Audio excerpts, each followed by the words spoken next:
Okay, चलिए सीधा इसमें डाइव इन करते हैं। आज हम high frequency forex scalping strategies पर एक ज़बरदस्त मास्टर क्लास का जायजा लेने वाले हैं। ये मवाद खास तौर पर उन तरीकों पर रोशनी डालता है जिनसे मार्केट की तेज़ रफ्तार मूवमेंट से फ़ायदा उठाया जा सकता है। ये समझना वाकई बहुत इंटरेस्टिंग होने वाला है कि आखिर ये हाई स्पीड मार्केट इफेक्टिवली काम कैसे करती है। इस मास्टर क्लास की बुनियाद बिल्कुल एक सीधे सादे कॉन्सेप्ट पर कायम है। अगर सोर्स मटेरियल के एन अल्फाज में बात की जाए तो स्कैल्पिंग का मतलब है छोटे छोटे प्रॉफिट जल्दी लेना। बस मार्केट में लंबा इंतजार नहीं करना, बल्कि फास्ट मूवमेंट्स को पकड़ना है, अपना प्रॉफिट बुक करना है और बाहर निकल आना है। ये तरीक़ाकार खास तौर पर उनके लिए है जो मार्केट के मैकेनिक्स को तेजी से समझने पर फोकस करते हैं।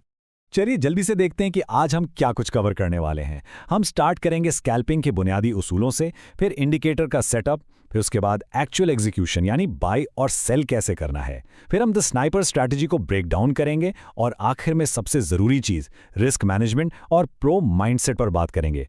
तो शुरुआत करते हैं अपने पहले हिस्से से, द स्कैल्पिंग बेसिक्स। मवाद के मुताबिक हर करेंसी पेयर पर स्कैल्पिंग नहीं की जाती।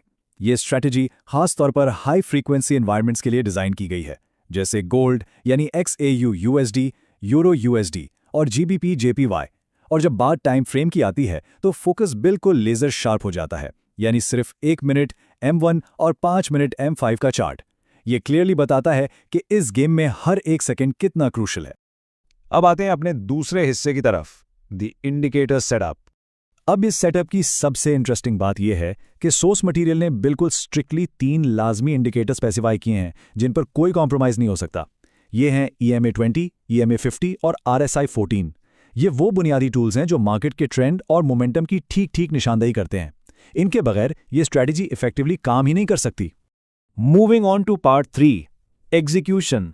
बाय और सेल कैसे करना है। बाय की ट्रेड ट्रिगर करने के लिए इस मास्टर क्लास में स्पेसिफिक और इंतहाई सख्त कंडीशंस दी गई हैं। स्टेप बाय स्टेप अगर देखा जाए, पहला स्टेप है कि EMA 20 को EMA 50 के ऊपर होना चाहिए। दूसरा, प्राइस को भी EMA 20 से ऊपर ट्रेड करना चाहिए। तीसरा, RSI की वैल्यू 55 से ज़्यादा होनी चाहिए। जब ये तीनों कंडीशंस मैच हो जाएं और एक स्ट्रॉन्ग बुलिश कैंडल बन जाए, तभी फौरन बाय की एंट्री ली जाती है।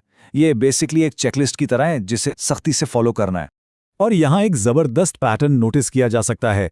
सेल के रूल्स बाय के रूल्स के बिल्कुल उलट हैं। यहाँ शर्त यह है कि EMA 20 EMA 50 से नीचे हो और प्राइस भी EMA 20 से नीचे मूव कर रही हो। इस सिनेरियो में RSI को 45 से कम होना चाहिए और जैसे ही एक स्ट्रॉन्ग बेरिश कैंडल क्लोज हो, फौरन सेल की ट्रेड एग्जीक्यूट करनी है।